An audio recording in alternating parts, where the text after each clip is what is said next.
कि ऊपर के तीनों वर्णों को हम वोट नहीं देंगे और बीजेपी को तो बिल्कुल नहीं देंगे, मर जाएंगे, लेकिन हम कभी अपने जीवन में भाजपा को वोट, आरएसएस वालों को वोट नहीं देंगे। कि जो हमारा वोट खरीदने का प्रयास करेगा उसको चप्पल से मारेंगे, अपना जीवन में कभी अपना वोट नहीं बेचेंगे। क्या दान, मान और मतदान, ये है इसका सार। दान, आज के बाद हम जहां संकल्प लेकर जाएं, और विशेष रूप से मेरी बहनें इतनी बड़ी संख्या में आई है, मेरी माएं, आप संकल्प लेकर जाएं कि अपने जीवन में कभी भी ऊपर के तीनों वर्णों को दान, दोनों हाथ बढ़ा करके दान, एक भी रुपए न मंदिर के नाम पे, न पुजारी के नाम पे, न भिखारी के नाम पर, किसी भी नाम पर एक भी रुपए दान में नहीं देंगे। और दूसरी बात, मान सम्मान, क्या वो हमारे पुरखों का मान सम्मान करते हैं? क्या वो हमारे इन बुजुर्गों का मान सम्मान करते हैं? पूरे ग्वालियर चंबल संभाग में एक जगह पर सम्राट अशोक की मूर्ति नहीं लगाई, एक जगह पर चक्रवर्ती सम्राट है वो हमारे पुरखे हैं, और चिरकुटों की मूर्तियां लगी हैं जिन्होंने इतिहास में गद्दारी की हमारे समाज के साथ और देश के साथ। तो जब ना तो वो हमारे महापुरुषों का सम्मान करते हैं और ना हमारे इन बुजुर्गों का सम्मान करते हैं, तो क्या हमको उनका सम्मान करना चाहिए? करना चाहिए? नहीं करना चाहिए। हम ये नहीं कहते उनको गालियां दो, वो अपने पुरखों का सम्मान करते हैं और हम अपने इन बुजुर्गों का सम्मान करेंगे, इनके सामने झुकेंगे, उनके सामने हम नहीं झुकेंगे। और तीसरे नंबर की चीज है, वो आपकी तकदीर और तस्वीर बदलेगी, वो है मतदान। आज कसम खाकर जाएंगे अपने जीवन में कभी भी उन 15% मनवादी पार्टियों के गुलामों को और उन 15% के ब्राह्मण क्षत्रिय वैश्य को अपने जीवन में कभी भी वोट। क्यों? क्योंकि कांसीराम साहब ने कहा वोट की कीमत बहन बेटी की इज्जत के बराबर होती है, लेकिन मेरा ये समाज करता क्या है? कोई दारू में, कोई पौवा में, मुर्गा में, साड़ी में, पायल में वोट ही बेच देता है। वो साड़ी बंटवा देते, वो दारू बंटवा देते, वो मुर्गा बंटवा देते, और कुछ तो ठेकेदार बन जाते हैं समाज के, बोले पूरी इनका ठेका हम पे। जब वोट बहन बेटी की इज्जत के बराबर होता है तो कोई अपनी बहन बेटी बेचता है? बताइए, कोई अपनी बहन बेटी बेचता है? तो क्या वोट बेचा जाना चाहिए? बेचा जाना चाहिए? तो आज हाथ, दोनों हाथ उठाकर हाथ खड़ा करके संकल्प लीजिए कि जो हमारा वोट खरीदने का प्रयास करेगा उसको चप्पल से मारेंगे, अपना जीवन में कभी अपना वोट नहीं बेचेंगे। क्या बेचेंगे? बेचेंगे? क्या अपने जीवन में कभी भी ऊपर के तीनों वर्णों को हम वोट देंगे? देंगे?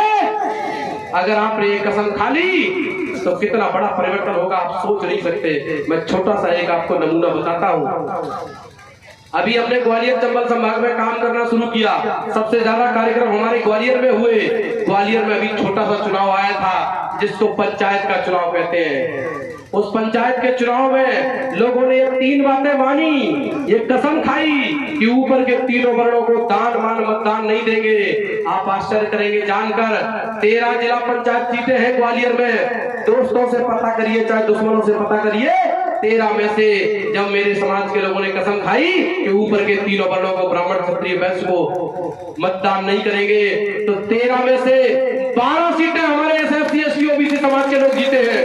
13 में से 12। और जब चौकोटिया सर ने मुझे बताया कि डॉक्टर साहब अपन लोग जाते हैं समाज में समझाते हैं, और मेरे समाज में कुछ लोग और समझाते हैं, मुरार ब्लॉक में 65 पंचायतें हैं, साहब ने मुझे बताया इतना कर्रा रिजल्ट आया है, 65 पंचायतों में सरपंच बनते हैं, और वो लोगों ने कसम खा ली थी, संकल्प ले लिया था, तो 65 में से 62 सरपंच SC ST OBC समाज के जीते हैं, केवल 3 जीते हैं। और अगर आपने यहाँ कसम खा ली कि हम आज कसम खाते हैं कि ऊपर के तीनों वर्णों को हम वोट नहीं देंगे और बीजेपी को तो बिल्कुल नहीं देंगे, मर जाएंगे, लेकिन हम कभी अपने जीवन में भाजपा को वोट, आरएसएस वालों को वोट नहीं देंगे।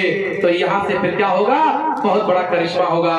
कोई बहुजन समाज का बेटा, कोई कुशवाहा समाज का बेटा, कोई यादव समाज का बेटा, कोई गुर्जर समाज का बेटा, कोई जाट समाज का बेटा, यानी कि बहुजनों का कोई वीर इस मध्य प्रदेश की धरती भोपाल पहुंचेगा और आपके बीच से निकल कर जाएगा। तो बताइए बात किसकी उठाएगा, आपकी उठाएगा कि इनकी उठाएगा? ये राजा रजवाड़े आपकी बातें उठाएंगे। जिंदगी भर से गुलामी कराते आए हैं और राजाओं की नसबंदी कर दी। जब रानियों की नसबंदी हो गई है तो कोई राजा हो सकता है क्या? लेकिन मेरे समाज के गुलाम लोग आज भी उनको क्या कहते हैं, राजा साहब। काहे के राजा हैं?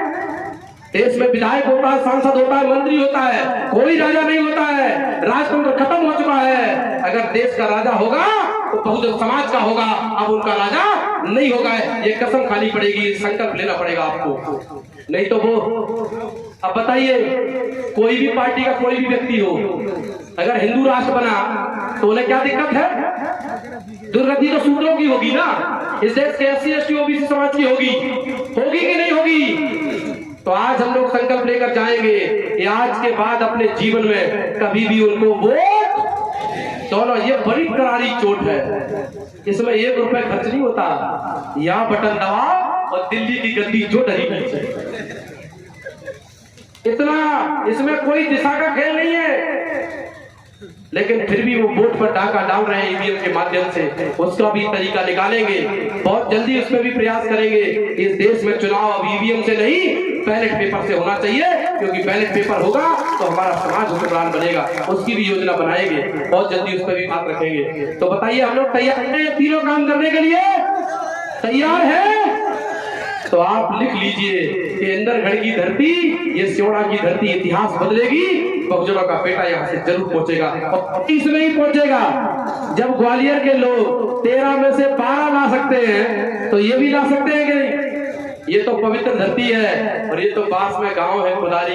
पूरे मध्य प्रदेश में कांसीराम साहब की सभा किसी गांव में नहीं हुई, केवल खुदारी की धरती पर हुई है। तो आदरणीय पांचाल साहब यहाँ हैं और लालू राम दादा हमारे बीच से चले गए हैं। धन्य है ऐसे लोग कि जिन लोगों ने कांसीराम साहब जैसे महापुरुष को अपने समाज में लाने का मौका दिया, और आज भी मैं इन्हीं की वजह से आया हूँ। आदरणीय पांचाल साहब ने बोला कि चलिए डॉक्टर साहब, इंदरगढ़ में भी बहुत कार्यक्रम हो सकता है, वहाँ लोग तैयार जल्दी हो जाएंगे।